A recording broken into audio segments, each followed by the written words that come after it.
Will the House please come to order and members kindly take their seats? It's Vermont House coming back into order after a recess on Thursday, April 10th. It is 3:08 p.m.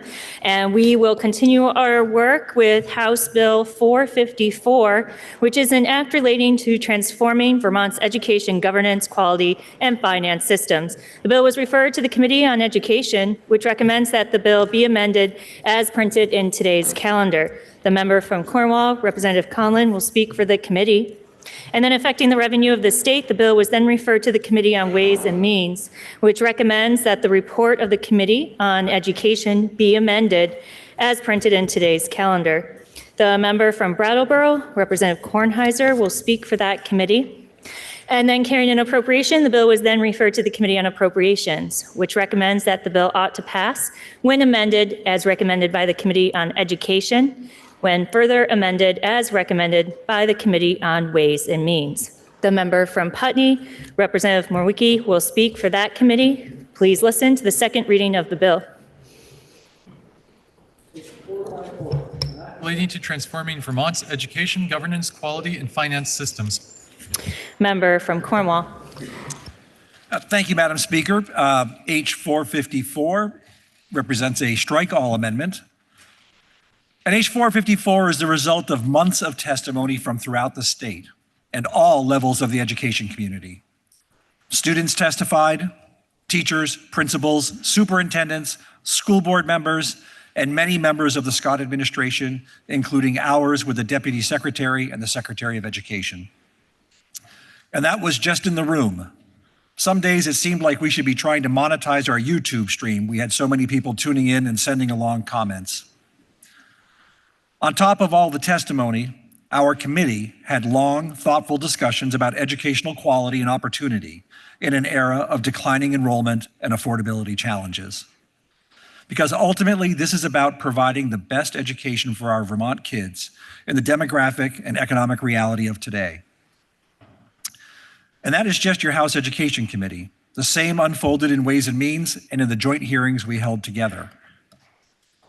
Madam Speaker, at the heart of much of our current challenges is the simple, stark reality that roughly 4 decades ago, Vermont hit a high of 123,000 students. Today, we educate about 84,000, a nearly 40,000 student drop. H454 addresses our challenges and builds for a more stable future by moving us towards scale, creating statewide cohesion, and ensuring appropriate state-level governance and support for our system.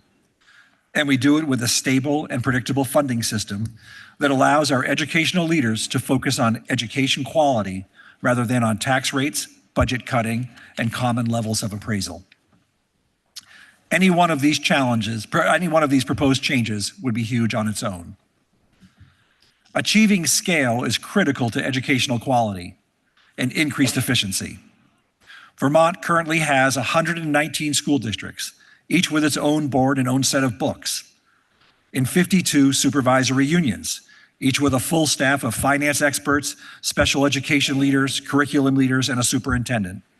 We have costly and unnecessary redundancy.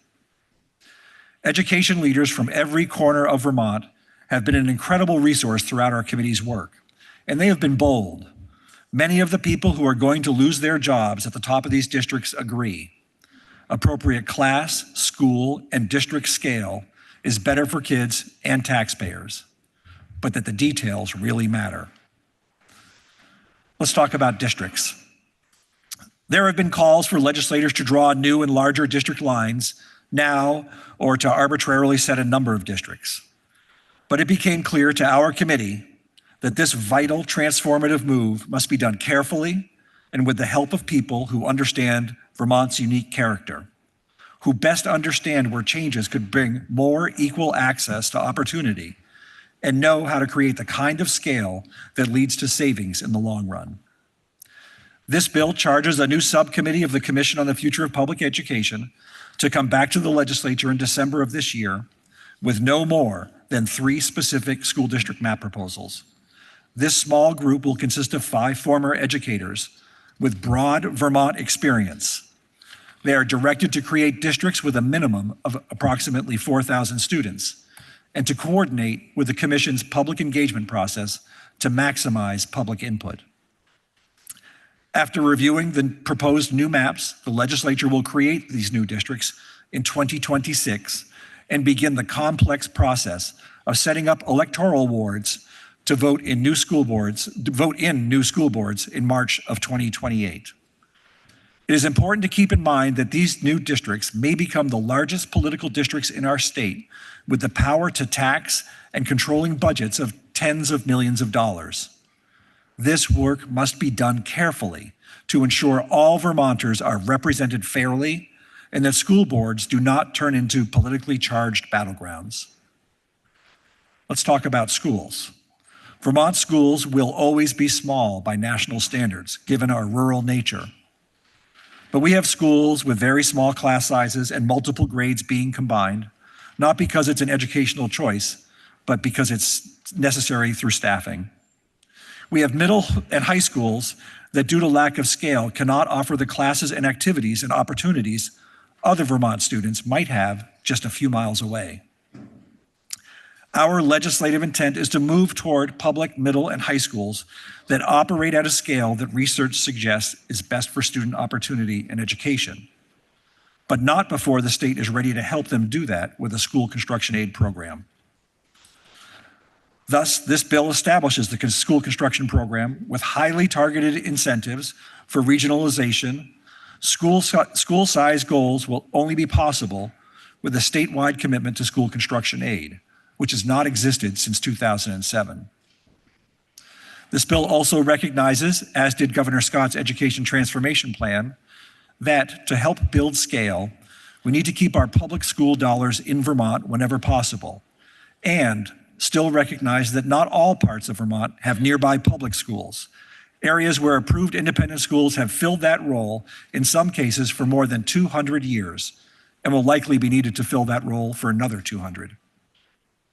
Let's talk about class sizes. Average class sizes in Vermont are already smaller than those outlined in research. This creates challenges for effective instruction. Optimum class sizes create better teaching and learning environments. This bill moves Vermont to average class size minimums that are supported by research, that meet Vermont's tradition of smaller, and reflects that not every classroom in Vermont was built for 25 or more students. This change may seem small, but these new minimums are impactful and could have a significant impact on reducing staffing needs and bending the cost curve while providing a better classroom experience for kids. This bill also recognizes the need for a more cohesive statewide system. Each of the steps outlined in this bill, required of our agency of education around statewide cohesion, is complex, and many are long overdue for a state as small as Vermont. These include standards for statewide graduation requirements, a statewide school calendar, a plan for statewide financial data and student information systems, a plan for a school construction division within the Agency of Education, and development of clear guidance regarding the business processes necessary to facilitate the merger of current school districts into larger districts. This must include how to merge data systems, asset and liability transfers, and issues around collective bargaining agreements. Additionally, in a more consolidated system, it is essential to ensure that the State Board of Education is an independent and transparent body. This bill seeks to strengthen the State Board with the financial resources it has sorely lacked for many years. Now more than ever, it is important to strengthen our open, public-facing bodies. It is also important to remember that one of the main roles of the State Board is to make the rules that reflect the laws that the General Assembly passes. Rulemaking is a legislative power that we often delegate to agencies and boards. Yet in the case of the State Board of Education, the legislature has no appointments to the board. H454 makes the small change of making 2 of the 10 appointments come from the legislature. Now let's begin a section-by-section look at H454. Again, we are reporting on the H454 strike-all amendment that was voted out of the House Education. Following our report, House Ways and Means will report on their amendment. Section 1 outlines the findings, the intent, and the plan for future years. It tells an important story about our past, reminding us that Vermont's Constitution calls for a right to public education, and our future adjusting to our demographic trends and ensuring quality education for Vermont students. This section also outlines the plan for future years, that in 2026, the General Assembly will enact larger school district boundaries and begin the complex process of creating voting districts. To provide the resources and staffing to enable school board elections in 2028, and to have new operating districts starting July 1st, 2029. At this point, I yield to the member from Richmond. The member from Cornwall yields to the member from Richmond. Oops. Thank you. So I will resume this bill report with section 2, which can be found in today's House calendar on page 1373. Section 2 of this strike-all amendment contains additions to the membership of the Commission on the Future of Public Education. It streamlines the charge of the Commission, and it creates a subcommittee of the Commission to propose consolidated school district boundary maps. Members of this body may recall that last year in the Yield Bill of 2024, the legislature created the Commission on the Future of Public Education to make recommendations for a statewide direction for Vermont's public education system to ensure that all students are afforded substantially equal educational opportunities in an efficient, sustainable, and stable education system. As we grappled with the challenges facing our public education system here in Vermont and acknowledged the need for a statewide vision driven by the education field with robust opportunities for public engagement, we created the Commission to help move this essential work forward. In the amendment today, the voting membership of the Commission remains unchanged. The Commission is currently composed of 13 voting members who are members of state government, legislators, and education leaders from across the field. The Commission began its work in the summer of 2024, and that work is currently ongoing. Significantly, in the bill we have here before us today, we add 5 non-voting members to the Commission, starting in subdivision 2 on page 1375. And these non-voting members have a very specific charge: to form a subcommittee that will determine the most efficient number of school districts across different areas of our state, and to propose new consolidated school district boundary lines. This charge that we've given this subgroup is narrow, specific, and achievable by design. And these 5 new non-voting members of the Commission shall have extensive experience working within Vermont's public education system, and the appointing authority shall take regional representation from different areas of our state into account. We found it critical for these members to have deep experience in public education in Vermont and to represent different geographic areas of the state. According to subdivision A on page 1375, the appointments shall be made as follows: 2 members by the Speaker of the House, 1 member a retired or former Vermont superintendent of a supervisory union with multiple member school districts, and 1 who shall be a retired or former Vermont school business manager or a retired school board member. 2 members by the Committee on Committees in the Senate, 1 a retired or former Vermont superintendent, and 1 a retired or former Vermont school business manager, and 1 member appointed by the governor who shall be a retired or former Vermont superintendent. The following sections of the bill also streamline and update the duties of the larger commission that we put in place last year. I'm going to briefly skip over those sections to continue the narrative around the subgroup. So if members will turn to subdivision J on page 1381, those sections of the amendment continue the explanation of the creation and charge of the school district boundary subcommittee. Subdivision J creates the 5-member school district boundary subcommittee composed of the 5 non-voting members of the commission that I just described. And the charge of this subcommittee is as follows. This subcommittee shall determine the most efficient number of school districts and proposed boundary lines. And those proposals shall be based on educational research, Vermont's geographic and cultural landscape, historic attendance patterns across the state, the distribution of equalized grand list value per pupil, the provision of career and technical education, which we recognize is a very important piece of all of this work, and a comprehensive analysis of school locations, condition, and capacity. And the specific duties of the District Boundaries Subcommittee shall be to recommend not more than 3 school district boundary proposals to the General Assembly for the start of the 2026 legislative session. This is a very concrete deliverable the subcommittee has been charged with. 3 boundary map proposals to the legislature for us to act on next year. And contained within the bill, there are a number of criteria that these proposed school district boundary maps shall meet.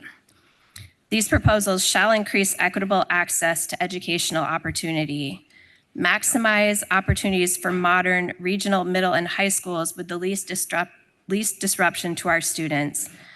They shall provide access to education for their resident students in grades kindergarten through 12th, and also provide access to career and technical education for all eligible students.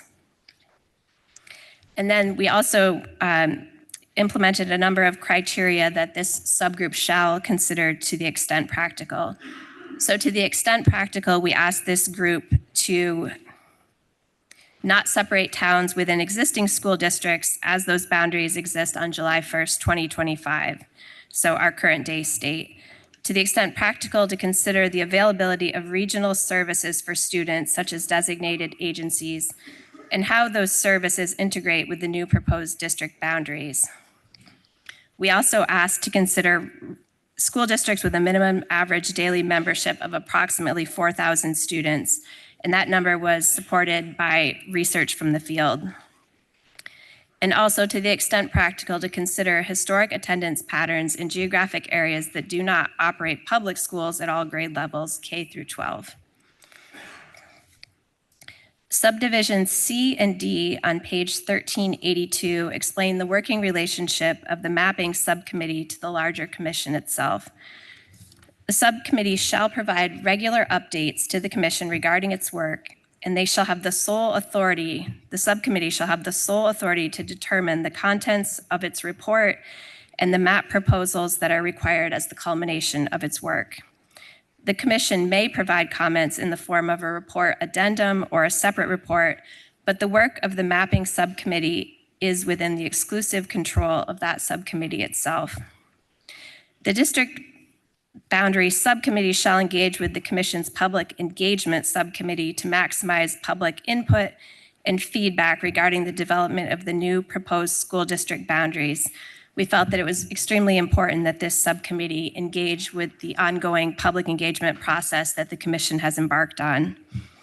And this subcommittee shall have technical assistance from the Agency of Digital Services, the Vermont Center for Geographic Information, and they may also retain the services of a consultant to provide facilitation and mediation services to the subcommittee.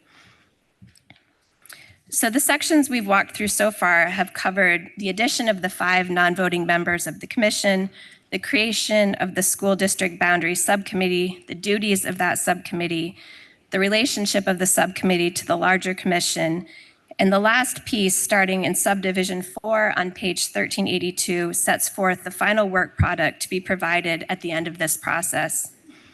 On or before December 1st, 2025, the subcommittee shall submit the following to the House and Senate Education Committees, the House and Senate Government Operations Committees, the House Ways and Means Committee, and the Senate Finance Committee.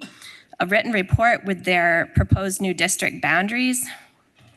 They shall submit detailed maps for each school district boundary proposal, up to 3, and the boundaries of those maps shall include the average daily membership for the proposed school districts based on 23-24 school year data, the member towns in each district, the location of the public schools and non-therapeutic approved independent schools eligible to receive public tuition within those boundaries, and the grades operated by each of those schools.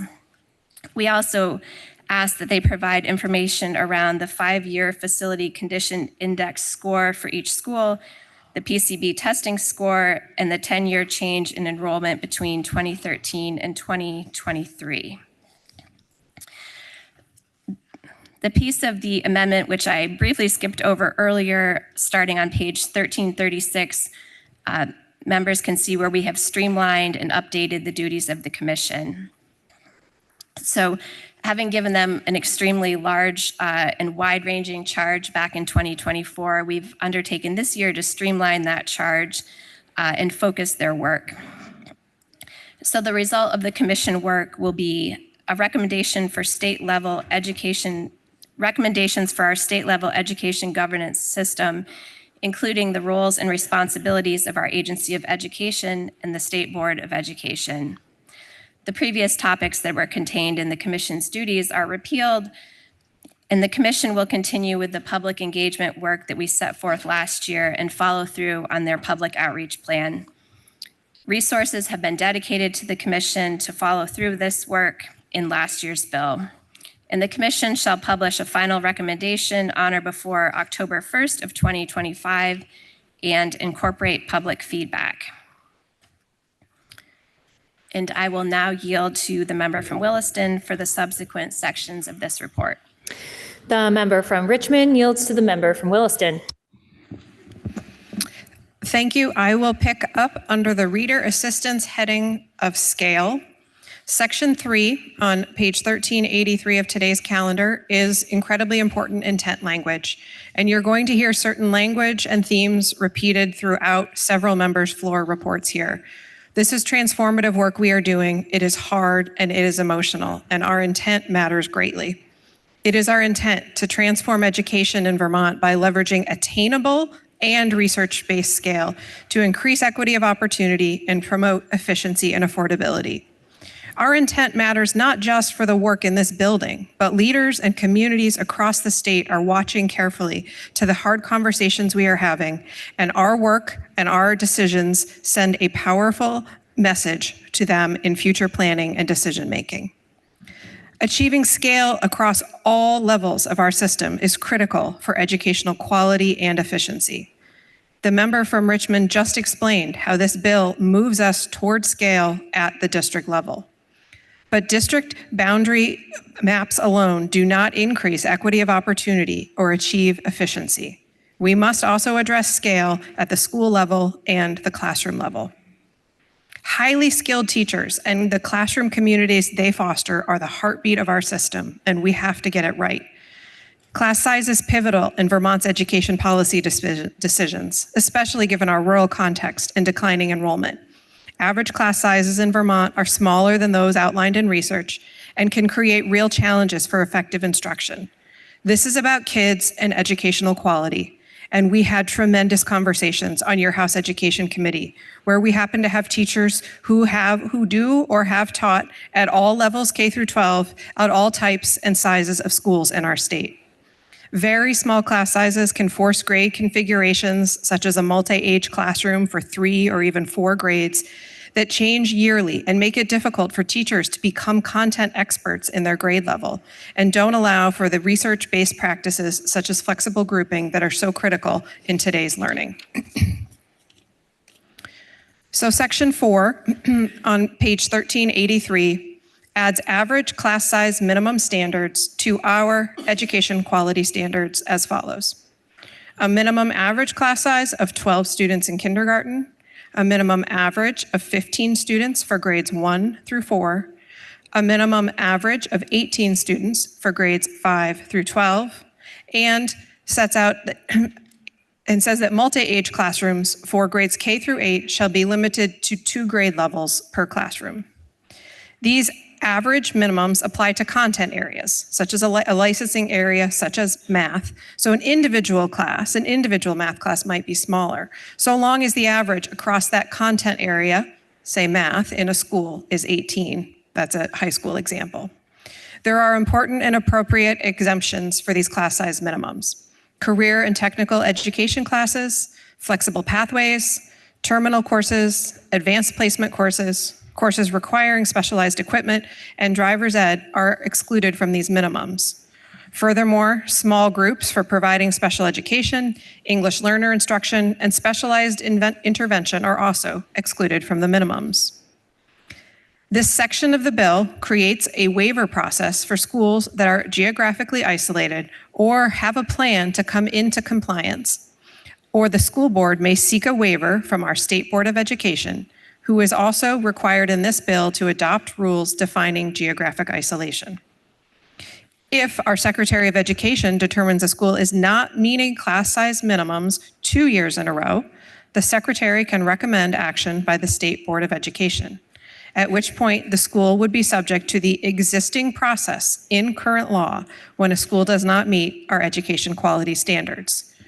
The next portion outlines the existing process when a school does not meet education quality standards. That language that is not underlined is, again, in existing law. In Section 5, on page 1386 of today's calendar, it prohibits the State Board of Education from ordering school district consolidation or school consolidation for failure to comply with class size minimums if the resulting consolidation would require school construction costs in excess of the applicable district's capital reserve account, until we, the General Assembly, establish new school district boundaries, as we will do next year under this bill, and take further action regarding the consequences for failure to meet education quality standards. Our system is complex and diffuse, and we are trying to both work within our current reality and move towards a future state. Section 6 on page 1386 of today's calendar requires the State Board of Education to update the Education Quality Standards Rule 2000 series to align with the policy about class sizes I just walked through. Specifically, by August 1st of 2026, they must create a policy to align with class size minimums, and by July 1 of 2027, adopt standards for statewide graduation requirements. This is a policy decision that I will explain in Section 21, but it is here because it pertains to the rule series that will be open. Under Section 6 of this bill, the State Board of Education will also be tasked with updating the approved Independent School Rule 2200 series to include class size minimum requirements and a process for review by the State Board of Education for failure to meet minimums and the corresponding consequences, which shall provide an independent school a substantially similar opportunity to come into compliance with class size minimums as it would a public school. In our current state, we fund both public schools and approved independent schools eligible to receive public tuition, and there are two different sets of rules for those systems. The member from Richmond will speak to the policy decision about class size minimums across both sets of rules in Section 18. Finally, this section requires the State Board to submit a written report to the General Assembly by December 1st of 2025 with proposed standards for schools to be deemed small by necessity. This clarity is critical for us as we create new districts, empower new school district boards, and move to a foundation formula. Section 7 is again important intent language. It is our intent to set the goal of public schools that operate grades 6 through 12 have a minimum average daily membership of at least 450 students, which can be made possible at least in part by state aid for school construction, as the member from Cornwall will walk through shortly. Vermont schools will always be small by many comparisons, but we have many small high schools whose students may be better served with more programmatic opportunities in larger middle and high schools. Again and again, we've heard in committee, as we move towards scale for school size, our focus and investment should start with our older students who can benefit most from more varied offerings and more diverse social groupings. At this time, the minimum size is only a goal, as it will take thoughtful decisions in communities and real investment in our state for our school facilities in order to require such minimum sizes.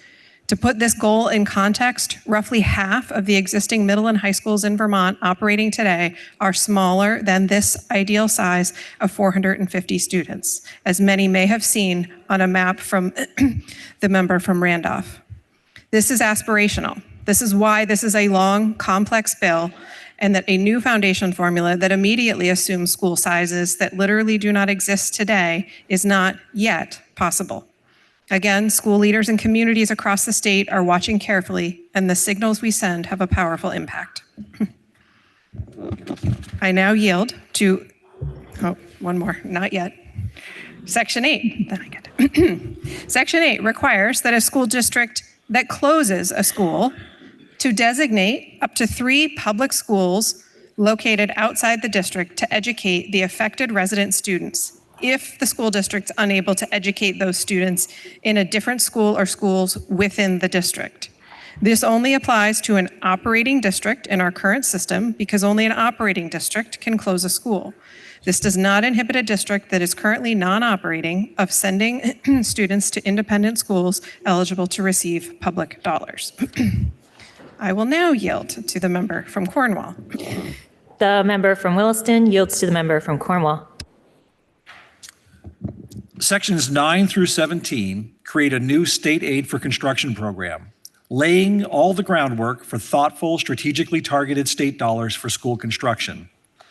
These sections reflect the work of 2 past task forces and 2 legislative sessions of discussion. It does not, however, fund the program, at least not yet. So I will not dive into great detail. The intent of these sections is to create a program to efficiently use public funds to modernize school infrastructure in alignment with current educational needs in Vermont. Section 10 assigns the Agency of Education to run the program, including reviewing and approving funding requests, adopting the necessary rules that create a point system for prioritizing projects, recommending annual necessary funding to the governor for inclusion in his budget request, provide technical assistance and guidance to school districts in all phases of capital projects, and collect annual data on need and project performance. Section 11 creates the School Construction Advisory Board to advise AOE on the implementation of the program, on rulemaking, on setting statewide priorities, creating criteria for project approval, and recommendations for project approval and prioritization. Section 12 sunsets the advisory board in 2035, the thinking being that after 10 years of existence, the program should be well set up and well structured to operate independently under the Agency of Education. Section 13 creates the School Construction Aid Special Fund, administered by the Agency of Education to award state aid for school construction projects, grants for facilities master plans, administration costs, and emergency aid. It will consist of the amounts transferred to it and interest. Section 14 talks about the project approval process and considerations, and the final awards that will be 20% of eligible debt service costs of a project awarded annually. Section 15 allows a school district aggrieved by a school construction award may appeal to the Superior Court in the county in which the project is located. Section 16 transfers the rulemaking authority in school construction and existing rules related to school construction from the State Board of Education to the Agency of Education. Section 17 repeals the current statutes governing approval of funding of school construction projects and appeal language. In general, the school construction program is based on models from other states that focuses on awards that assist districts in paying annual bond payments rather than providing bonded lump sums to each. Again, the program is not funded, but we felt it important that work begin on setting the program up. I will now yield to the member from Richmond. The member from Cornwall yields to the member from Richmond. Thank you, Madam Speaker. I will pick up with Section 18, starting on page 1396, which addresses the payment of public tuition to approved schools. By way of brief context, school districts in Vermont can decide to operate a public school at all grade levels, kindergarten through high school, or if a district does not operate a public school for all grade levels, they may pay tuition with public funds for students to attend public schools or to attend independent schools approved by the state board to accept public tuition. And in Section 18, we've added additional criteria to current law that an approved independent school must meet to continue receiving public tuition. 16 VSA Section 828 is amended as follows. A school district shall not pay the tuition of a student except to, and then we have a list of schools that are eligible to receive public tuition. So in subdivision A, we see a public school located in Vermont, and that is very much existing law. Subdivision 2 is an approved independent school that is located in Vermont, and that is a change to current law. So we are proposing to end the practice of out-of-state or out-of-country tuition to private schools. So we have an approved independent school that must be located in Vermont, approved under Section 166 of this title on or before July 1st, 2025. And in subdivision C has at least 51% of its student enrollment composed of students attending on public tuition during the 24-25 school year. And as mentioned previously in this bill report, complies with the minimum class size requirements with exceptions for a geographic isolation waiver from the State Board of Education.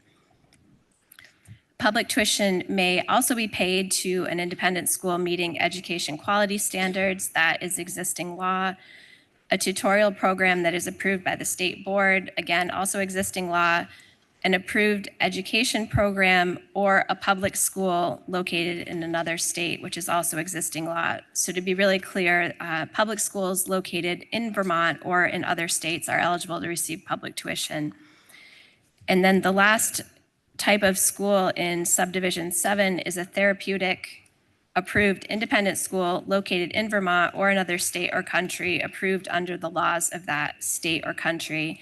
And we have defined a therapeutic approved independent school as an independent school that limits enrollment for publicly funded students residing in Vermont to students who are on an individualized education program or a 504 plan, or who are enrolled pursuant to an agreement between a local education agency and the school or pursuant to a court order. These additional criteria proposed by this amendment governing the payment of public tuition to approved independent schools recognize the important and historic role that approved independent schools with the majority of publicly tuitioned students occupy in Vermont's education landscape. These changes also recognize historic attendance patterns in communities that do not operate public schools at all grade levels. Paying public tuition to approved independent schools under these circumstances provides a means to publicly educate our students in areas of the state where it might not be feasible or practicable to maintain public schools for all grades. And Section 19 also contains a tuition transition mechanism, recognizing that students' education are still very much underway. In the current state, we have provided a transition mechanism for students who are currently enrolled or for students who are accepted for the upcoming school year. And I will now yield back to the member from Williston for the subsequent sections of this report. The member from Richmond yields to the member from Williston.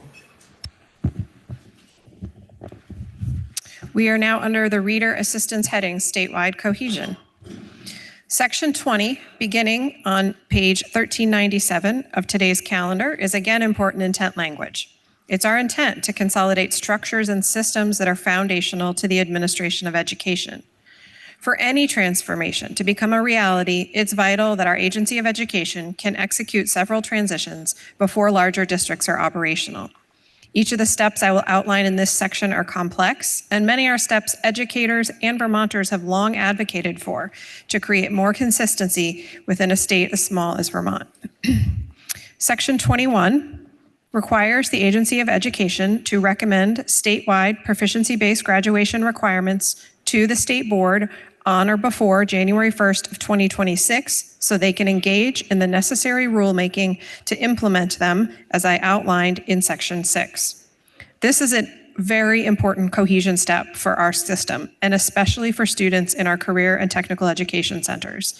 It becomes even more important as we lay the groundwork for larger districts, so that students going from one school to another have a common experience and a common expectation of credits and requirements upon graduation.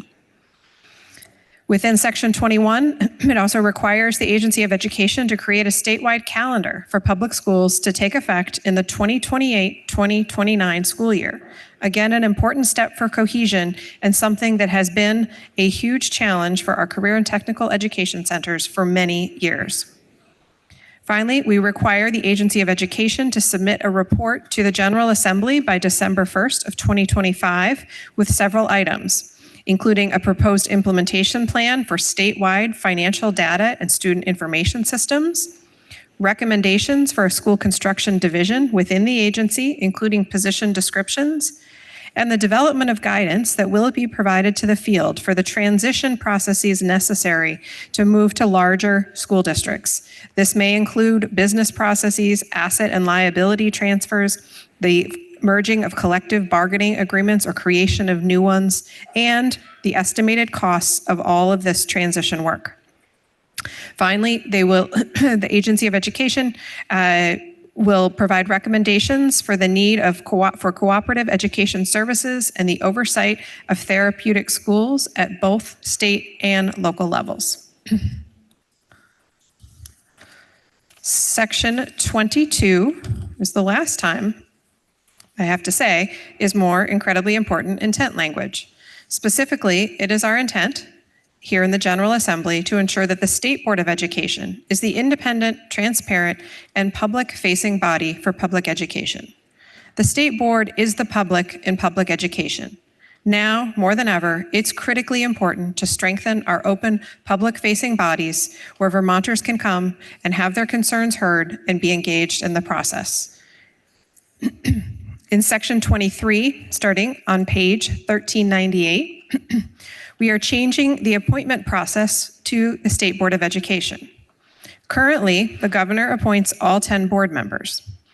This amendment would have the governor appoint 8 members, which includes 2 student members, and then the House, the Speaker of the House, would appoint 1 member, and the Committee on Committees and the Senate would appoint 1 member.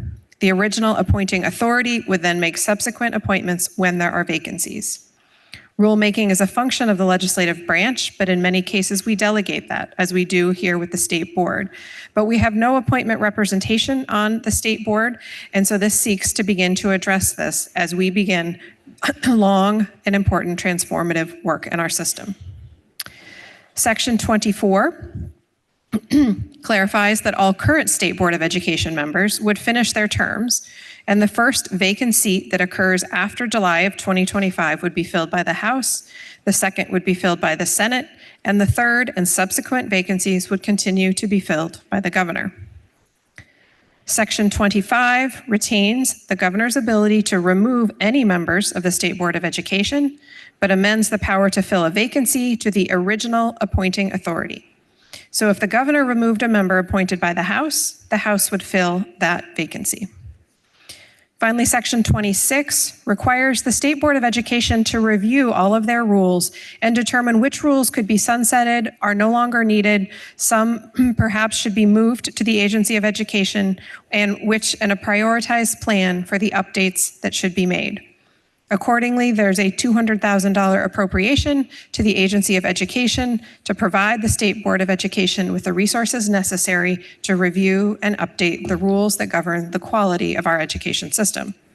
And I will now yield to the member from Cornwall. The member from Williston yields to the member from Cornwall. Okay, part 1, almost over with effective dates. Sections 1 and 2 shall take effect on passage. Section 3, 6, 7, 8, 11, 12, 18, 19, 20, 21, 22, 23, 24, 25, and 26 take effect July 1st, 2025.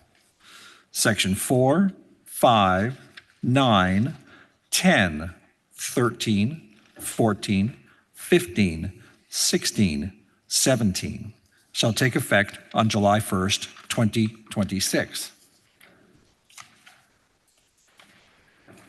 Madam Speaker, I have a 7-page witness list that I'm happy to share with anyone, but will spare the body reading it all.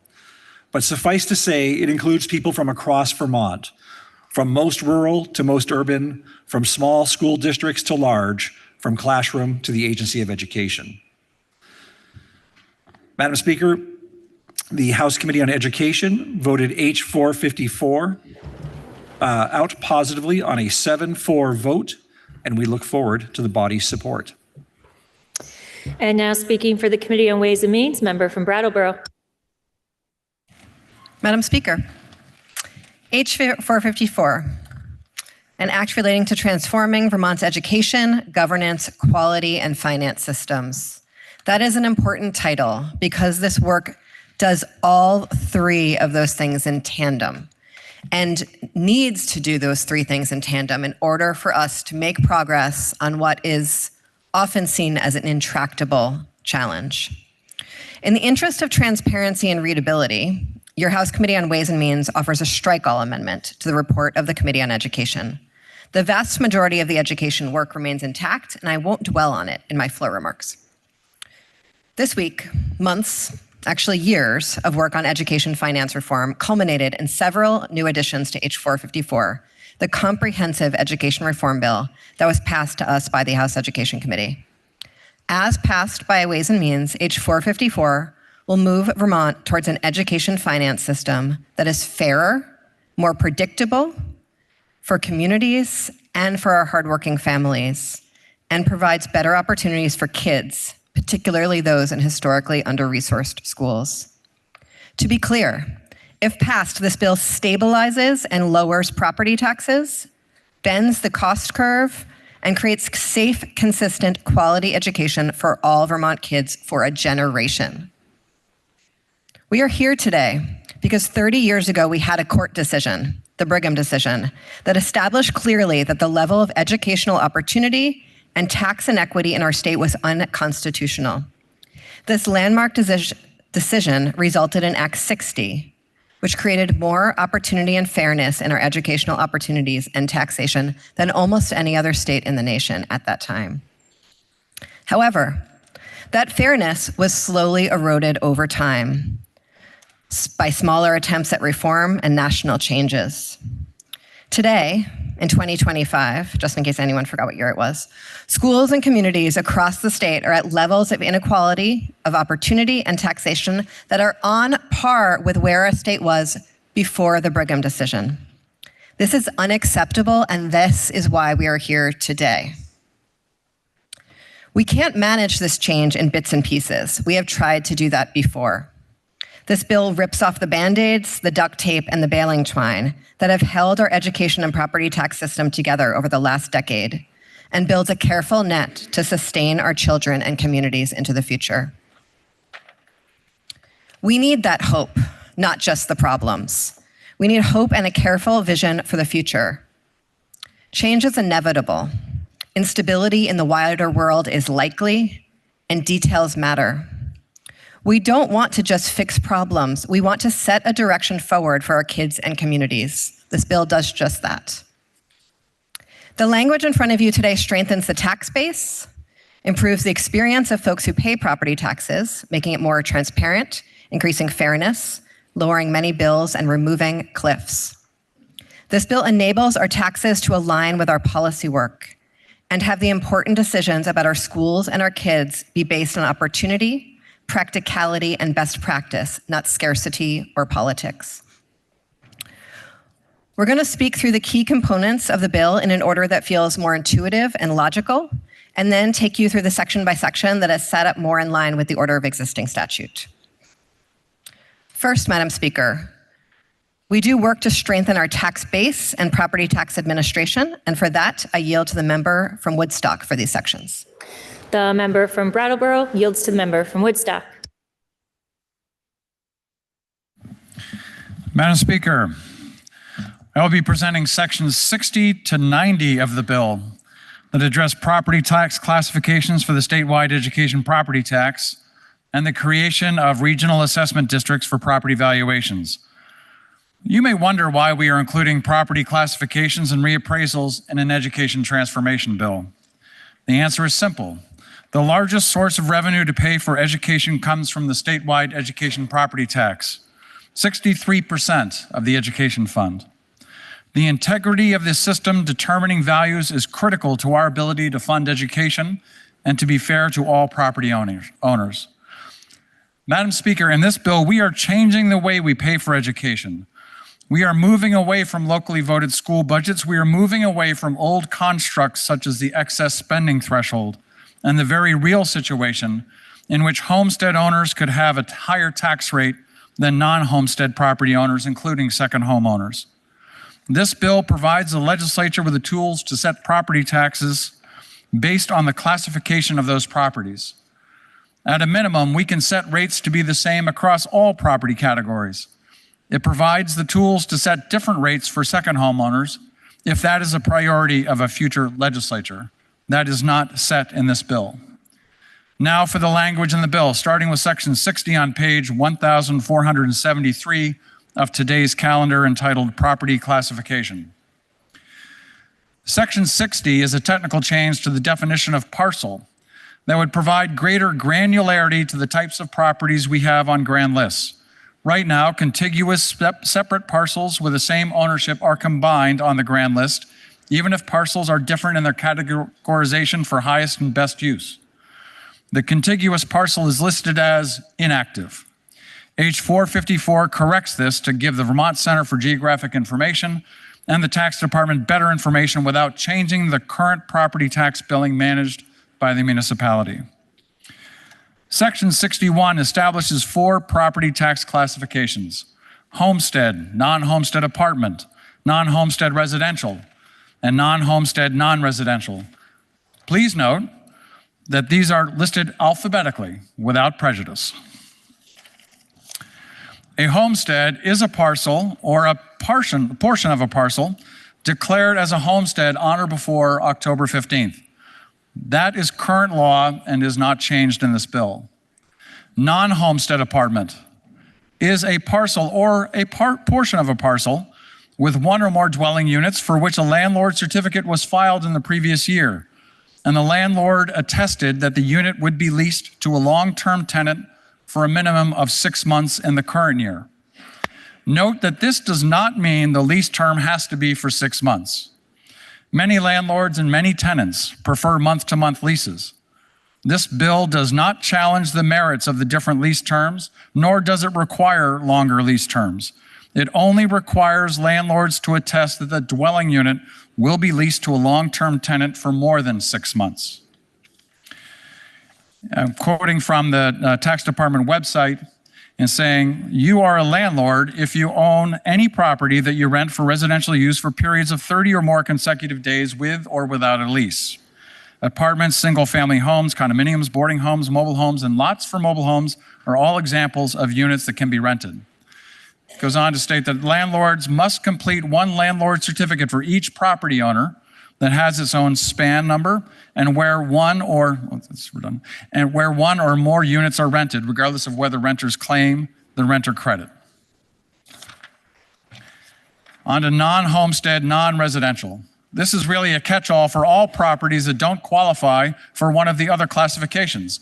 Of note, deer camps and their equivalent fall into this category for reasons explained in the next classification.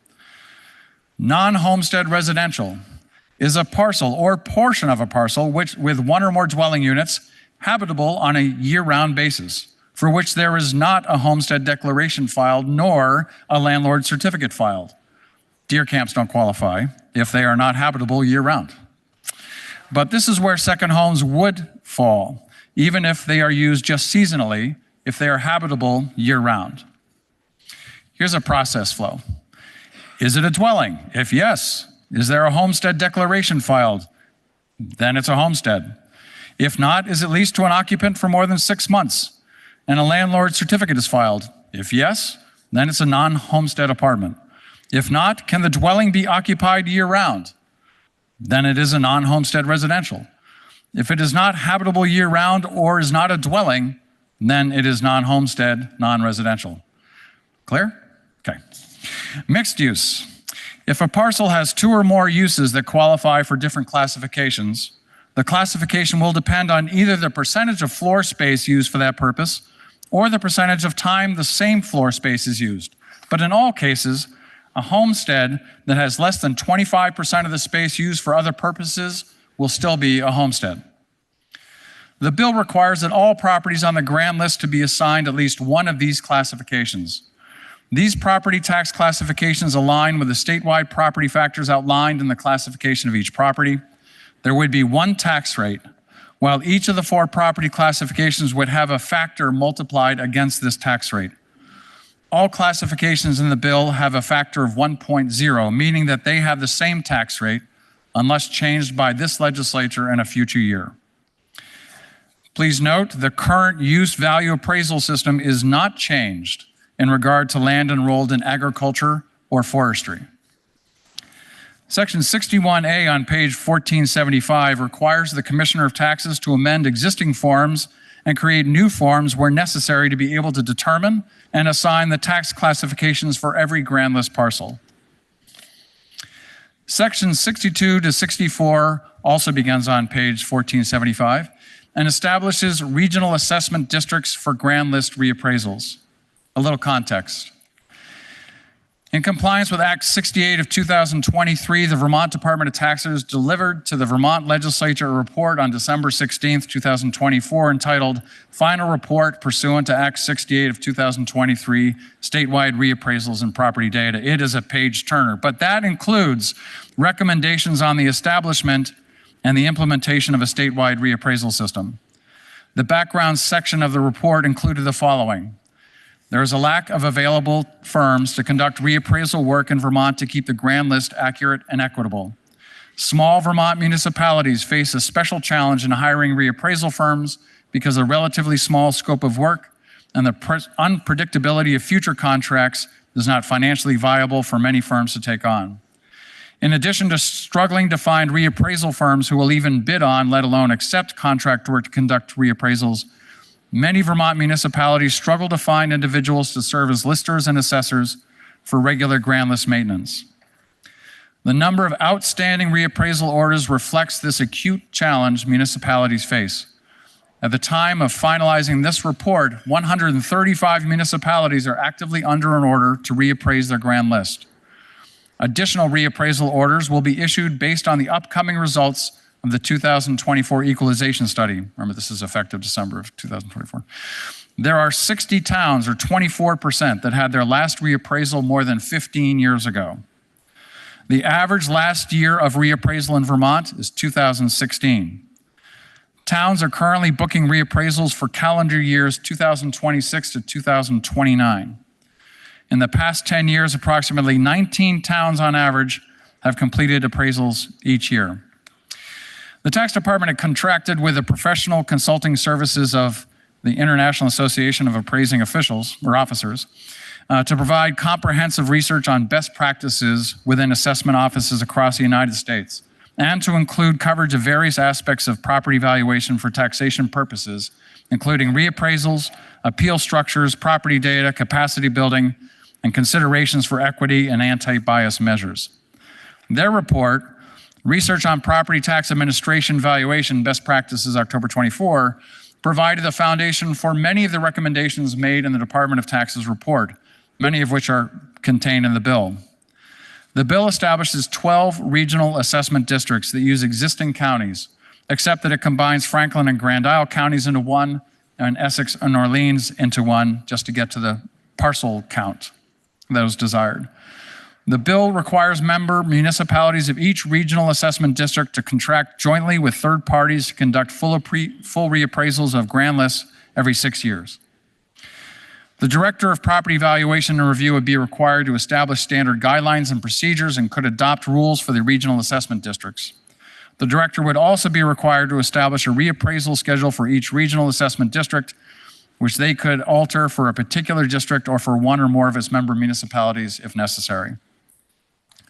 Section 63 on page 1476 addresses a transition and moving to the new system, prohibiting the Director of PVR, Property Valuation Review, from ordering a municipality to conduct a new appraisal after January 1st, 2027, and voiding contracts that are not in effect by January 1st, 2030. And these were part of the recommendations in their report, and requires that the Commissioner of Taxes report back to the legislature each year by January 15th on the progress of transitioning to the new system.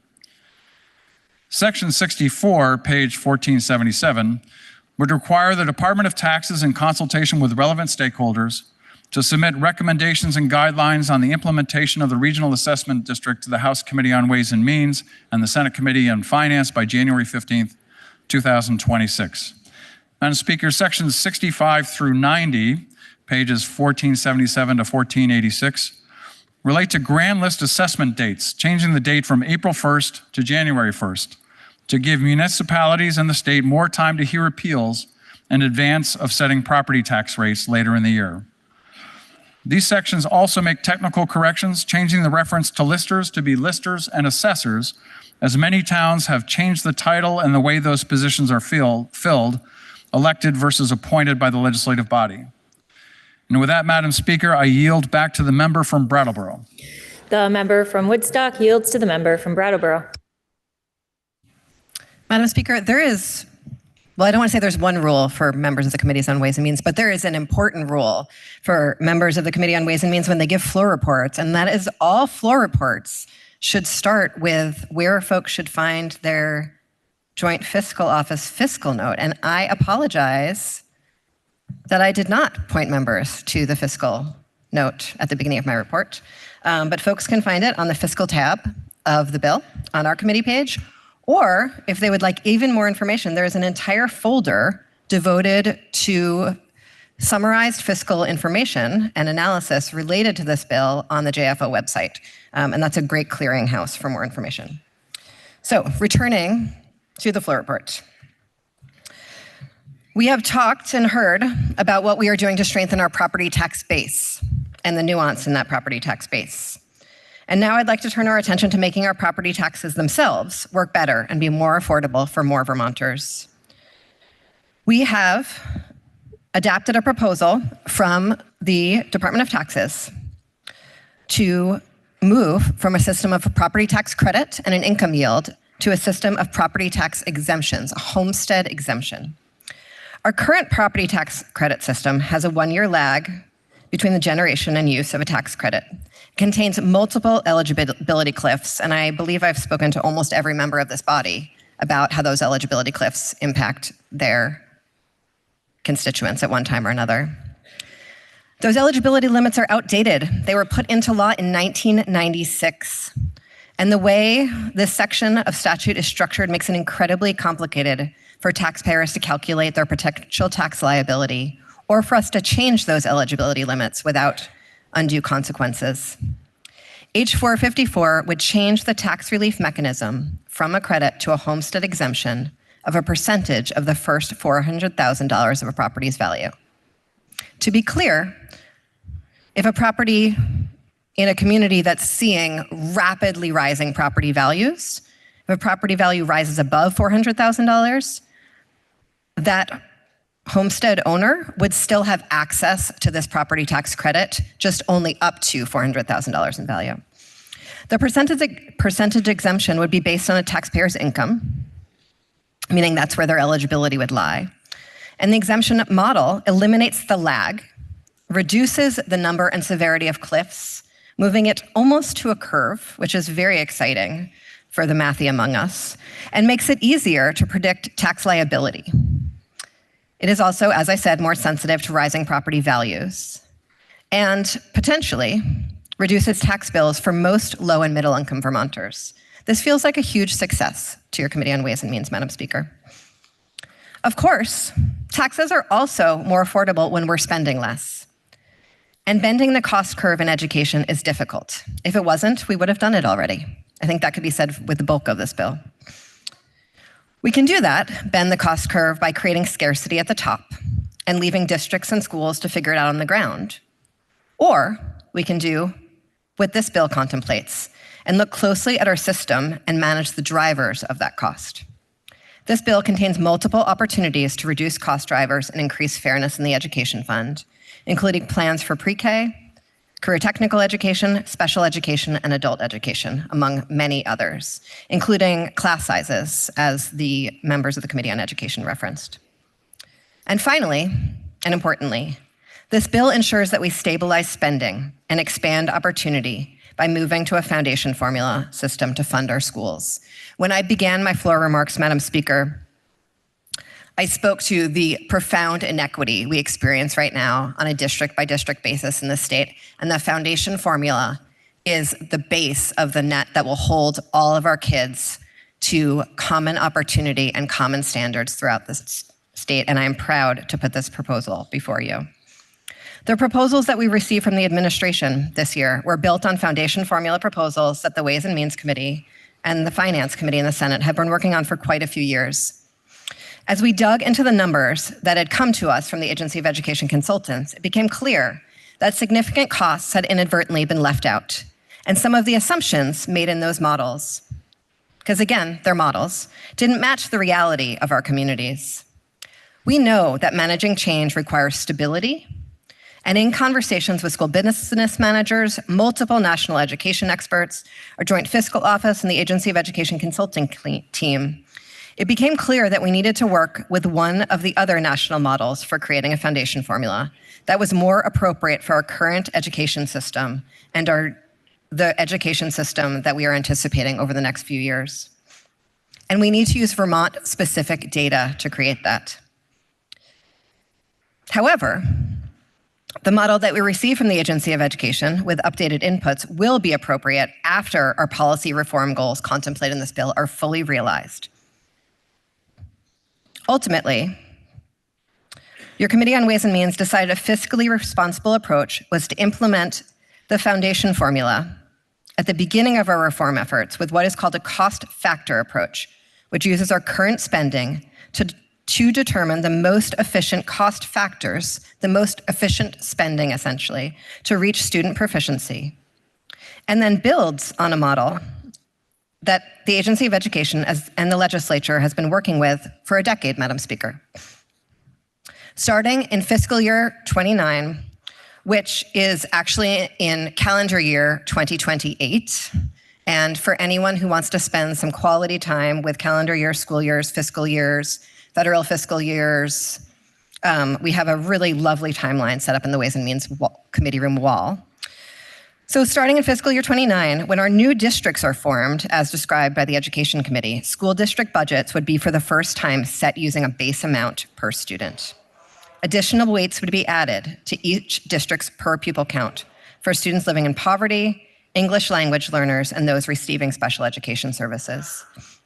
The base and weights in this bill reflect Vermont's current system of education delivery and what we anticipate we will be able to achieve in reforms over the next few years. The bill includes an annual inflator for the base and regular process for reviewing the structure of the formula in order to adjust it to reflect any cost savings achieved through the new governance and education delivery models that are contemplated. The use of a foundation formula will stabilize education spending, provide more predictability for taxpayers and school districts, and direct more resources to schools that have previously been underfunded. As our education policy reform work moves us towards more effective and efficient delivery of services over the next decade, costs will be reduced and the formula will adjust to reduce spending. As our education policy work is further realized, more effective special education, greater economies of scale, aligned technical supports throughout the state, the foundation payments will shift towards an evidence-based funding model, reflecting the lower cost of our future education delivery system.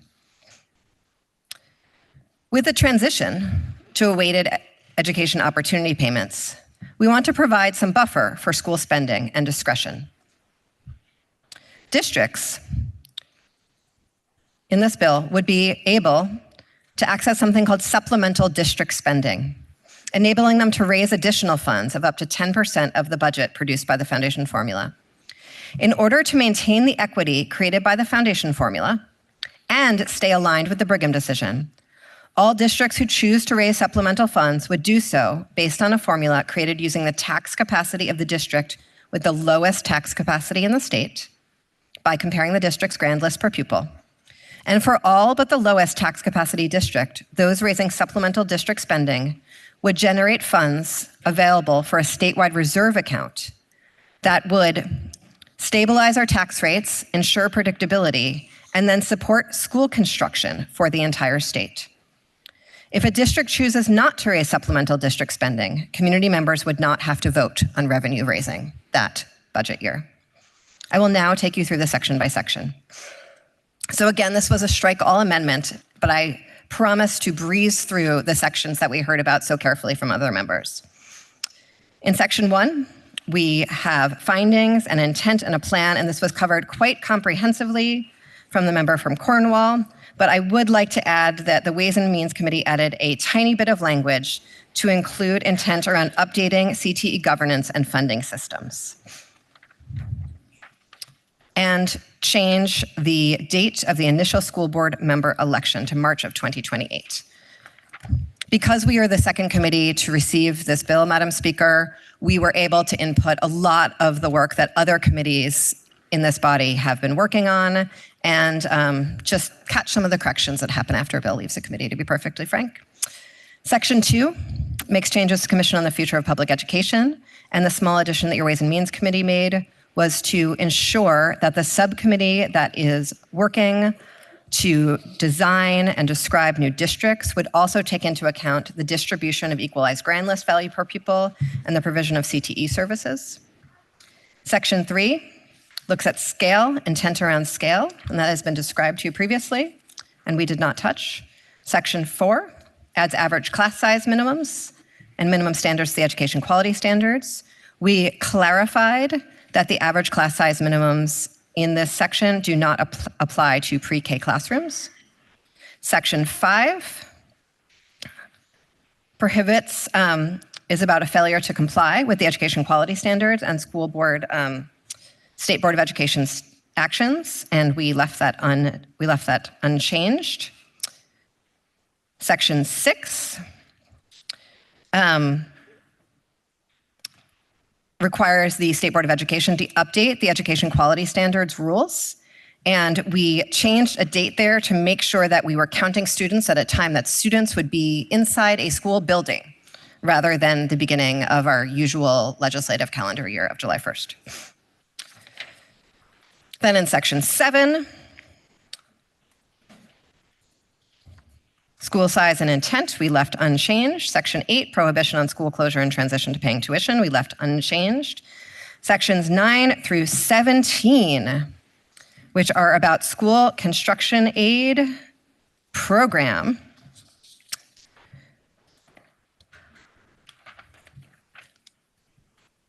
we, in consultation with the Treasurer's Office, changed to have the first meeting be called to order by the chair of the State Board of Education rather than the treasurer, and importantly, added that amounts deposited from the supplemental district spending reserve would go into the school construction aid special fund that the underlying bill created. In section 18, we clarified school years, but left everything else untouched. Section 19, we left untouched. That is the section on tuition and the transition. We are moving into statewide cohesion. Section 20 was statewide cohesion intent, and we left that untouched. Section 21 requires the Agency of Education to recommend statewide graduation requirements. We left that section untouched. Section 22, state level governance and intent, we left untouched. Section 28, we clarified that this includes 2 student members, the appointment process for the State Board of Education. That was just a technical correction. Section 24, we left untouched. That is a transition period for appointments to the State Board of Education. Section 25 retains the governor's ability to remove members from the State Board of Education. We left that untouched. Section 26 requires the State Board of Education to review all their rules. We clarified that the appropriation from the general fund to the Agency of Education to provide and support the State Board of Education would be with contracted resources and not new staff. Section 27 amends the elementary tuition statute to apply to all grades, and we left that untouched. No, we are on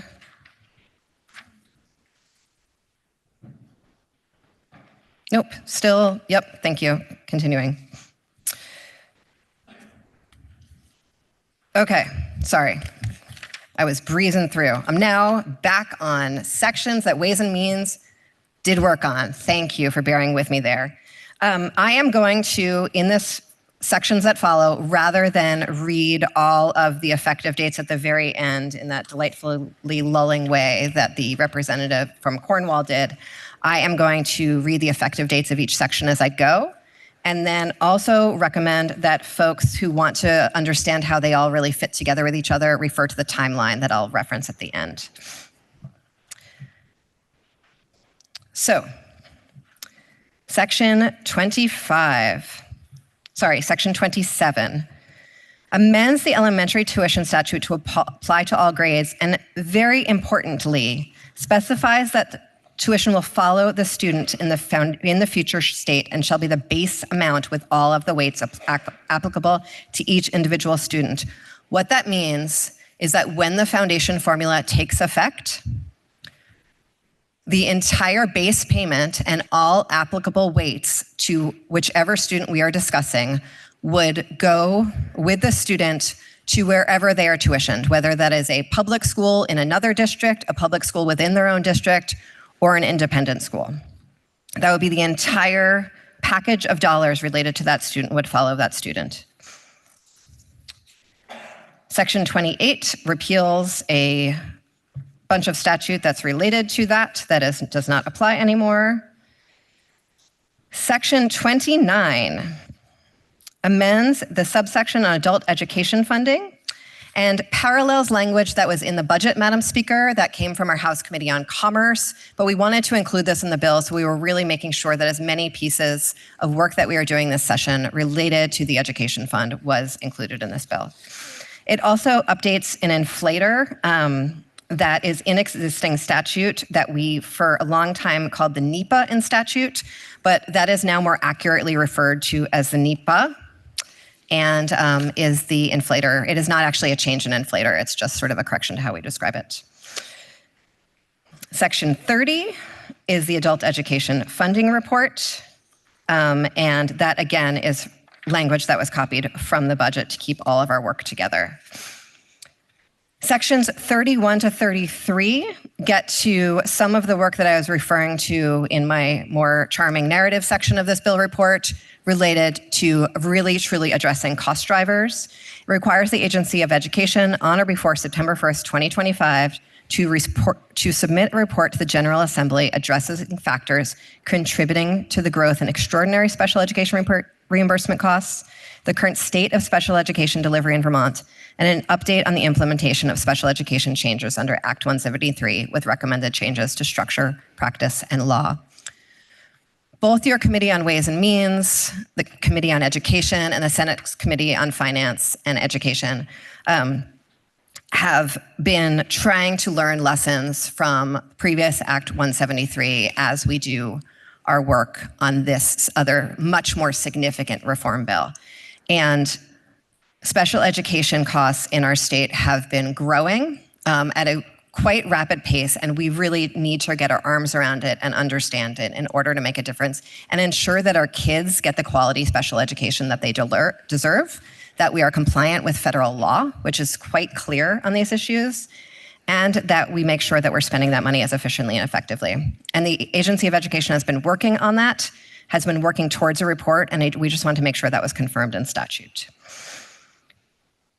Section 34 removes our current education funding structure concepts, which are quite comprehensive, as you all know, and adds definitions for the core foundation formula concepts. The base amount, which we call the education opportunity payment, and is clear that in order to, and the way that happens is a base times the weighted long-term membership in a school. Section 35 amends the statutes for determining weights to remove grade level weights, small school, and sparsity weights. We're removing the grade level weights, Madam Speaker, because both ways that we dove deep into understanding for analyzing the costs of education in our current school system and the school system we see into the future did not point to any changing costs across grade levels. And so that was not considered necessary anymore in either foundation formula proposal we looked at. We also removed small scale and sparsity weights and moved them in a later section of the bill into a grant so that we can exercise greater policy discretion as we continue our important work on these issues. We added weights for special education to account for differences in cost associated with particular disabilities. At the time that we moved to a categorical grant a number of years ago under Act 173, there were comprehensive conversations at that time about how a weight might be more effective but would not work under the ever-shifting base of our current system. And so we are grateful for this opportunity to move to a much more evidence-based approach by using a weight on this. And the weights are divided up in a wide variety of issues. We also take this opportunity to distinguish among English language learning pupils according to their proficiency and whether the student is a new American or a student with limited or interrupted formal education. That might be a student who grew up in a refugee camp and has had little to no formal schooling. And so that gives a much more discernment in how those weights are used. Section 36 amends the statute that provides for legislative appropriation of funds to support education to incorporate new concepts around the educational opportunity payment, supplemental district spending, and small schools and sparsity support grants, and makes a lot of other technical and conforming changes. These last two, and I'm sorry, the last few sections are all effective July 1st, 2029. All of the foundation formula work is all effective July 1st, 2029, which is the date that the new school districts are expected to be operational. That is very important because we want our fiscal work to support our education policy work and not the reverse. Section 37 creates new support grants for small schools. I referred to those previously. Section 38 amends the statute establishing the education fund to make sure that revenues from the new supplemental district spending is included in the way we calculate the education fund, and changes the eligible expenditure payments for the statewide property tax credit, which is repealed later in the bill. I will get to that in a minute. And that is again effective July 1st, 2029. Section 39 is technical cleanup related to the Ed Fund Stabilization Reserve to remove outdated language. Again, effective July 1st, 2029, when the new school districts are operational. Section 40 amends the statute providing for payments to the school districts to make sure that educational opportunity payments and supplemental district spending are included. It removes the disincentive for late budgets, given that budgets no longer need to be voted if they are going to be based on the education opportunity payments, because we are guaranteeing dollars to schools, and removes the provision for excess spending, which is no longer needed or applied in the foundation formula. That is again effective July 1st, 2029. Section 41 amends the statute setting out ballot and budget language because of that is only needed under the supplemental district spending decisions that are made at the district level, again effective July 1st, 2029. Section 42 repeals many things. The technical provisions for calculating rates for unorganized towns and GORs, not necessary under the new model. The excess spending penalty provision suspension is no longer necessary with the move to the foundation formula, and the census block grants for special education are also repealed. I described that previously. That's effective July 1st, 2029, again, when the new school districts are operational. Section 43 establishes the supplemental district spending reserve, which I have already described, again, effective July 1st, 2029. Section 44 is effective on passage, and it tasks the Agency of Education with reporting back to the necessary committees of jurisdiction on guidelines for transportation reimbursement grants, because our existing system for transportation reimbursement grants will not work under a foundation formula. That is an important piece of the puzzle that we need to figure out before all of this comes to fruition. Section 45 tasks our joint fiscal office with two really fun summer projects. One, my favorite, is exploring a wide variety of different inflation metrics and inflators, inflationary measures to find those that might be most appropriately applied to educational costs and might be more sensitive to our skyrocketing healthcare costs that might be outside of district control. And secondly, gets our heads around the relationship between pre-kindergarten education funding and our school districts, our existing pre-K statute, and the incredible work that we have recently done to change the way we pay for early care and education. Section, that's effective on passage, I think I said that. Section 46, we're really getting close now, folks. Amends the definition section of the education property tax chapter, removes the current law funding structure concepts as definitions for supplemental district spending, per pupil supplemental district spending, defines school district with the lowest taxing capacity, defines supplemental district spending yield, that's how we raise enough money for that supplemental district spending, and define something called recapture, which is how we move money into the special reserve and the school construction fund. That is all effective July 1st, 2029, when the new school district's operational. Section 47 amends the statute providing for a statewide education tax to removing the existing statewide education tax, which, as we know, accounts for local variation and might have a different homestead or non-homestead rate, and replaces it with a uniform rate. It replaces the statewide education tax expenditures from the Ed Fund and clarifies, again, that a tax rate will be set annually, but exciting news. We are going to be able to set the tax rate in advance if this passes, Madam Speaker, so that districts will know in advance and voters will know in advance what their property tax rate will be when they make decisions. Big win.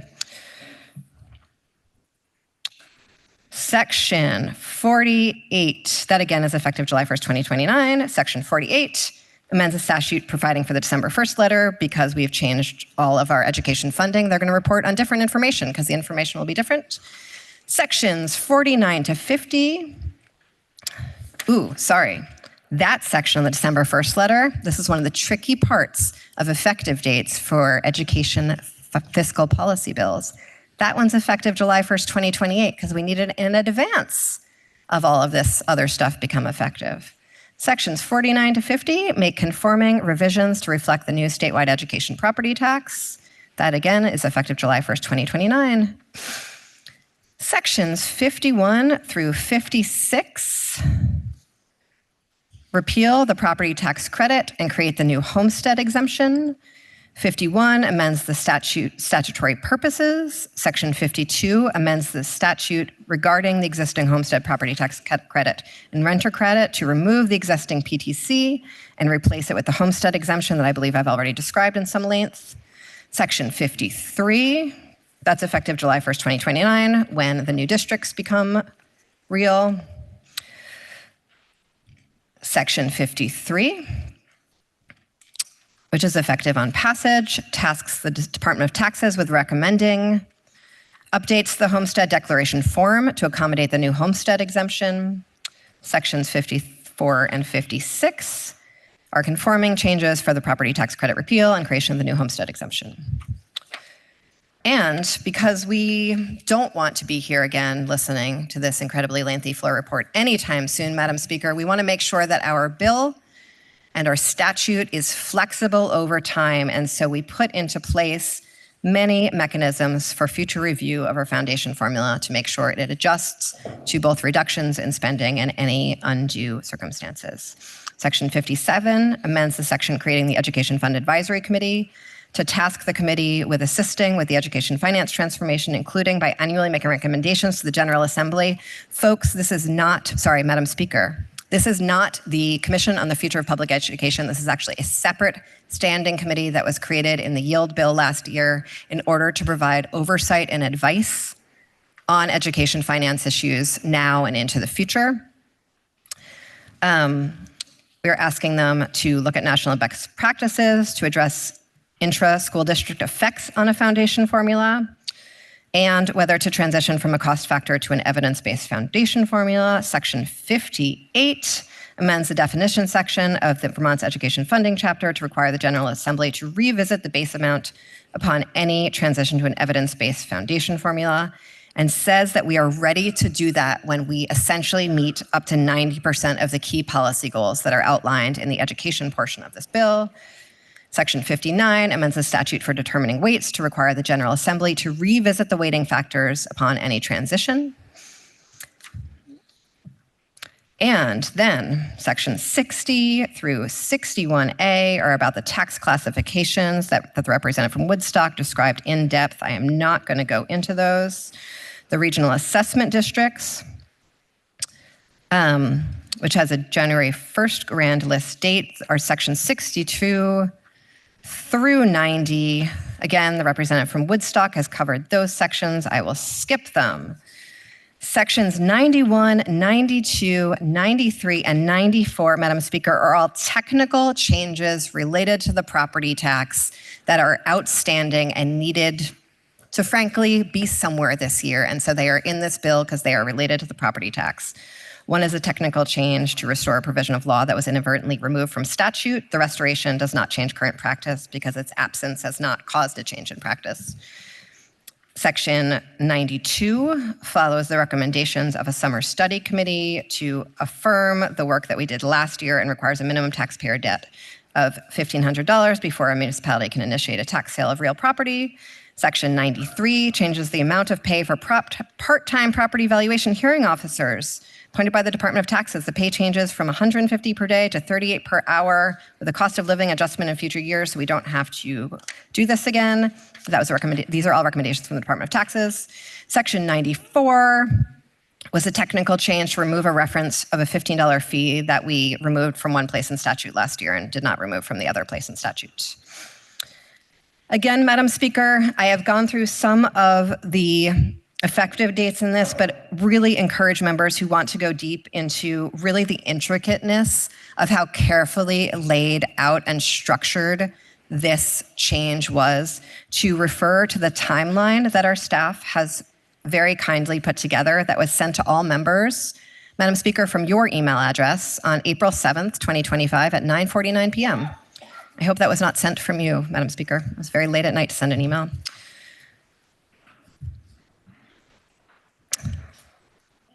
We heard from the following witnesses. Many of these witnesses we heard from dozens and dozens of times.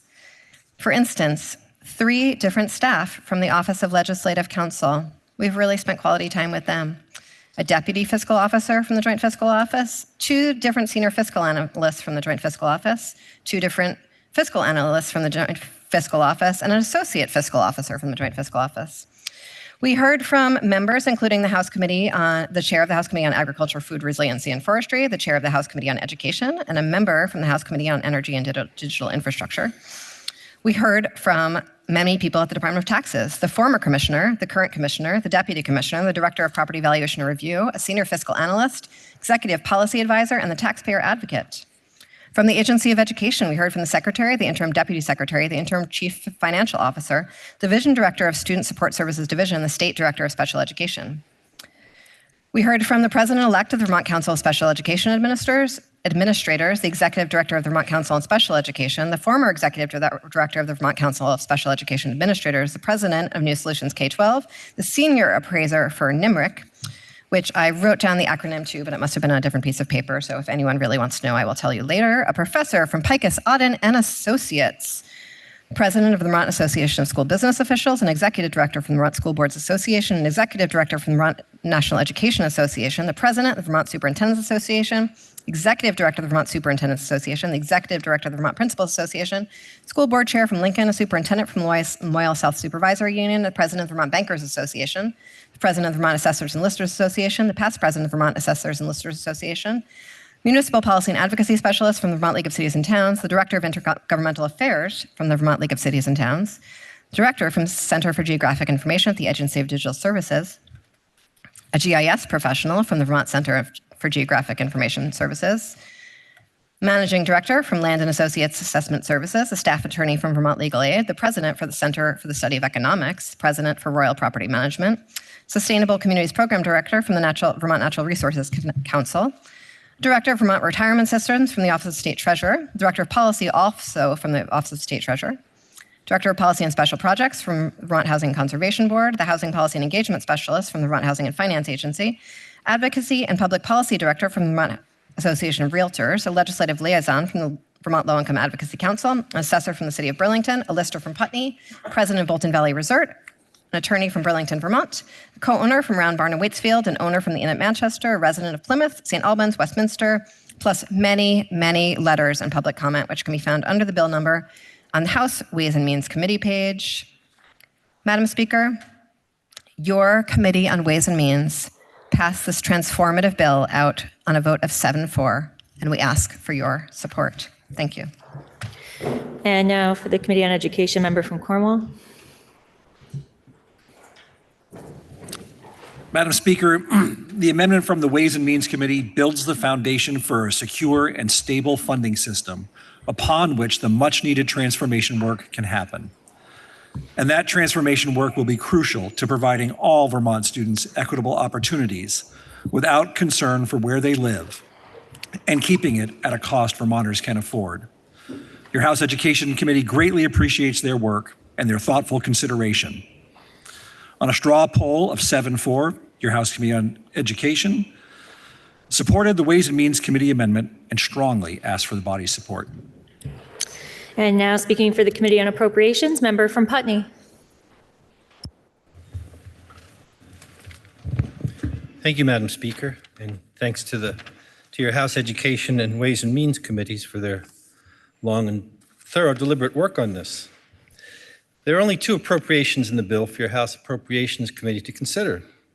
In Section 26, which is page 1430 in the calendar, there's appropriated $200,000 for the State Board of Education to contract for resources necessary to complete the required review and update of the board rules. In Section 33, which is on page 1436 of the calendar, the other appropriation is for $150,000. This funding is for the creation of 1 full-time permanent classified position to support development and implementation of Act 173, an act relating to enhancing the effectiveness, availability, and equity of services to students who require additional support. The committee vote was 7-4, and we ask for your support. And now the member from Cornwall and others offer an amendment to the report of the Committee on Ways and Means that is printed in today's calendar. Member from Cornwall. Thank you, Madam Speaker. In today's calendar, you'll see an amendment by many members of the House Education Committee. This amendment is really the result of hearing not only from members in our body, but those out, especially in rural Vermont, about the concerns that as we transition to larger districts and building scale, that the potential for loss of smaller schools that is already occurring, including in my own district, will continue to occur due to our demographics. And how can that be handled in a way that is thoughtful and responsible to the towns and communities where these schools exist? This amendment charges the Commission on the Future of Public Education in their work, and I will sort of read where the beginning of the language begins, but if you're looking at it as section 1 in subdivision little e 2, big A, Roman numeral 4.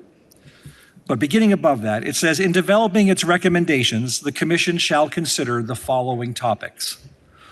What roles, and this is a little lower down under Roman numeral 4, what roles, functions, or decisions should be a function of control at the state level, and this is where the amendment begins, including whether there should be a process for the community served by an elementary school to have a voice in decisions regarding school closures, and, if so, recommendations for what that process shall entail. Just remind folks that as of today, these conversations are largely governed by articles of agreement that have been agreed to within the new school districts. And this is really in thinking toward the future and how can we be equally sensitive as we move forward with newer, larger districts. I'm sorry, on a straw poll, our committee voted 10-0-1 in favor of this amendment, and we ask for the body's support. Member from Brattleboro. Madam Speaker, your Committee on Ways and Means appreciates the members from the Committee on Education's attention to democracy and public participation. And on a straw poll vote of 902, we ask for the body's support. So the question is, shall the report of the Committee on Ways and Means be amended as offered by the member from Cornwall and others? Are you ready for the question? If so, all those in favor, please say aye. Aye. All those opposed, please say nay. The ayes appear to have it. The ayes do have it, and you have amended the report of the Committee on Ways and Means. Now, the member from Morristown, Representative Iacoboni, and the member from Starksboro, Representative Olson, offer an amendment to the report of the Committee on Ways and Means that is printed in today's calendar. Member from Morristown. Thank you, Madam Speaker. Madam Speaker, we sit here today side by side, shoulder to shoulder, not as political partisans, but as Vermonters who care very deeply about our communities. Words like democracy and inclusion mean much more to people than having a good word on a Scrabble board. They define to our core who we are as a people. When someone proposes to do something to our towns that may change them permanently, letting those towns have a say to exercise democracy and inclusion is very important to some of us. I am very grateful to the Education Committee for the amendment that they have offered to show this sensitivity in the future. And with that, I would like to request leave of the House to withdraw my amendment at this time. Absent objection, leave is granted. Now the member from Starksboro and the member from Morristown offer an amendment to the report of the Committee on Ways and Means that's printed in today's calendar. Member from Starksboro. Thank you, Madam Speaker. I rise today as a sponsor of the proposed amendment to H 454 found on page 1492 of today's calendar. Madam Speaker, this amendment seeks to respond to, at least in part, to concerns of many communities about how this bill might affect their elementary schools. In that context, the amendment speaks to the critical role elementary schools play in the education of our students. Madam Speaker, the amendment also speaks to the invaluable place of elementary schools in many communities. Madam Speaker, the amendment proposes to address those concerns by establishing a process whereby communities will have a rational, fact-based voice before their elementary school is closed. Fair standards and a fair process. Madam Speaker, I thank your Education Committee for their work in crafting the previously approved amendment. I believe the amendment will serve as a good starting point in the discussion of small schools and their value to students, to their communities, and to our entire state. We should look forward to engaging with the Commission on the future of public education in Vermont as we continue with those discussions. Madam Speaker, I now ask leave of the House to withdraw my amendment. Absent objection, leave is granted. Members, now the question is, shall the report of the Committee on Education be amended as recommended by the Committee on Ways and Means as amended? Are you ready for the question? If so, all those in favor, please say aye. Aye. All those opposed, please say nay. Nay. The ayes appear to have it. The ayes do have it, and you have amended the report of the Committee on Education. Now the question is, shall the bill be amended as recommended by the Committee on Education as amended? Are you ready for that question? If so, all those in favor, please say aye. Aye. All those opposed, please say nay. Nay. The ayes appear to have it. The ayes do have it, and you have amended the bill. Now the question is, shall the bill be read a third time? Are you ready for that question? If so, member from Newfane.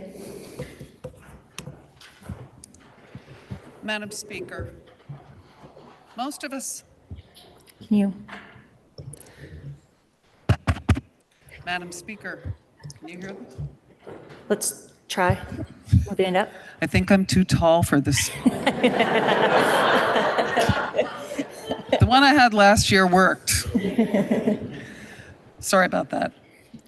Madam Speaker, most of us see the role of legislator as one of the greatest honors of our lives. This service is both a privilege and a profound responsibility, and no matter how long we have served, there comes a day when each of us will find ourselves at a pivotal moment, a time when we must make decisions that will have impacts far beyond the district we represent. Once in a while, we are faced with a choice that offers an opportunity to forge a new path, an opportunity to create an historic shift in our state that will affect Vermonters for decades to come. Madam Speaker, this is one of those moments.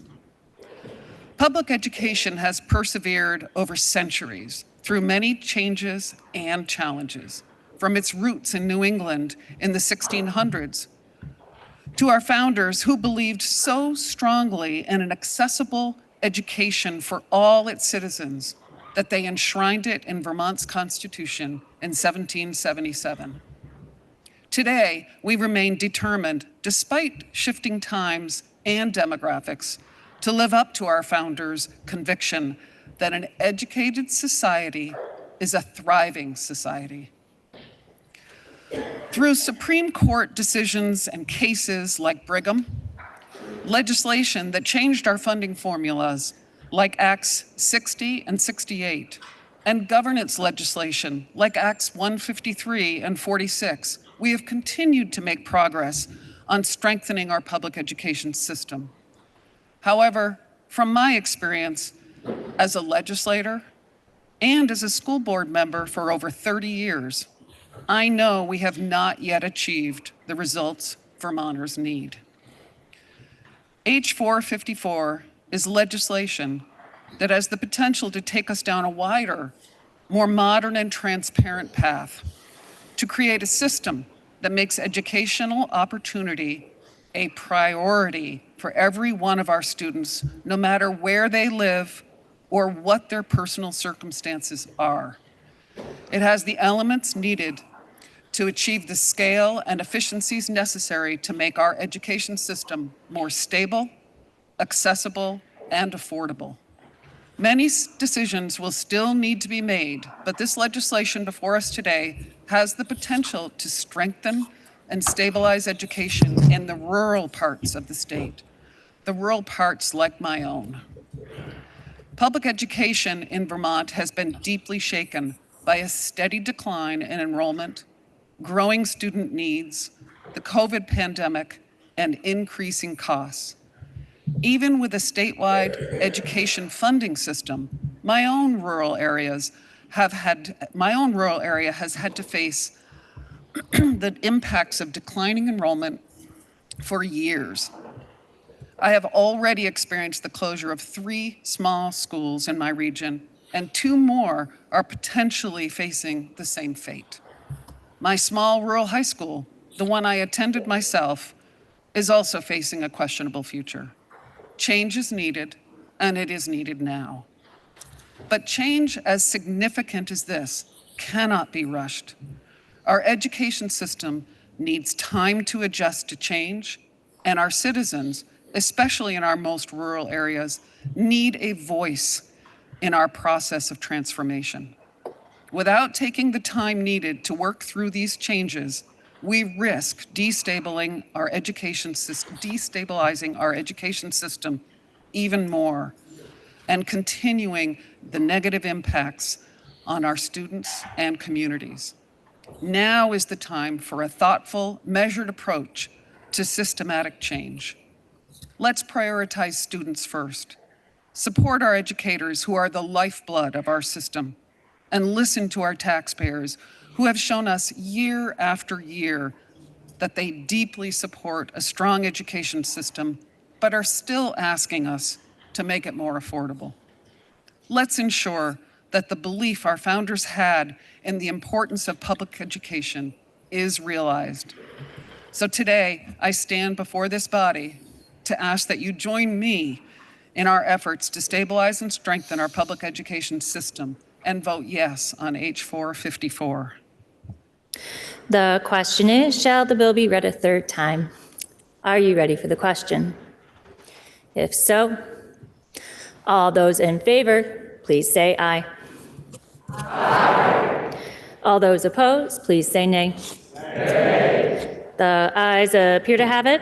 The ayes do have it, and third reading is ordered. Members, that completes the orders of the day. Are there any announcements? Member from Putney, will the House please come to order? Thank you, Madam Speaker. There has been much spoken and written in the recent past about the Vermont Abenaki. However, little to none of it has come from the Vermont Abenaki, and that will change on April 23rd when there will be an evening with the Vermont Abenaki here at the State House at 4:30, to which you are all welcome. There'll be more information forthcoming. Are there any further announcements? Member from Shelburne. Madam Speaker, the Public Health Caucus wishes to invite the members to a roundtable discussion with public health students from the University of Vermont and Dartmouth College. We'll be meeting tomorrow, Friday, the 11th, at 12 p.m. in room 10. We'll have pizza and salad for those who would like to join us for lunch. We are looking forward to a conversation about the state's most pressing public health concerns, opioids, housing, climate change, and more. Come hear the concerns of Gen Xers, share your priorities and perspectives, and benefit from a mutual exchange of ideas with the future of our public health workforce in the state. Are there any further announcements? Member from Chittenden. Madam Speaker, first of all, I want to give a shout out to our House clerk who estimated we'd be done at 5 o'clock, and it is 5 o'clock right now.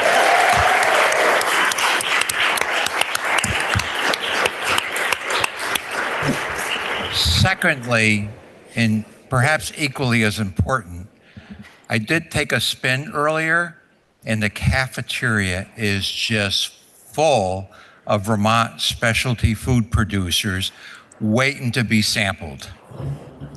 Thank you. Are there any further announcements? Member from Woodstock.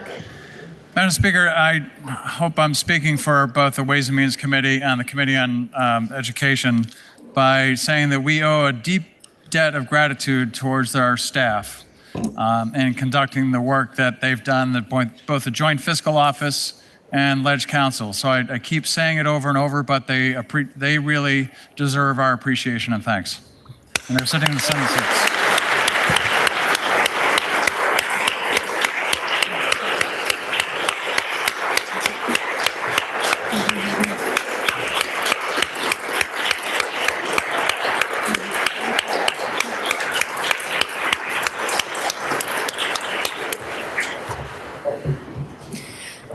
Are there any further announcements? Seeing none, member from St. Albans Town, can you please offer us a motion to adjourn until Friday, April 11th at 9:30 a.m.? Madam Speaker, I make a motion this body stands in adjournment until Friday, April 11th, 2025 at 9:30 a.m. You have heard the motion. Are you ready for the question? If so, all those in favor, please say aye. Aye. All those opposed, please say nay. The ayes appear to have it. The ayes do have it, and this body stands in adjournment until tomorrow at 9:30 a.m.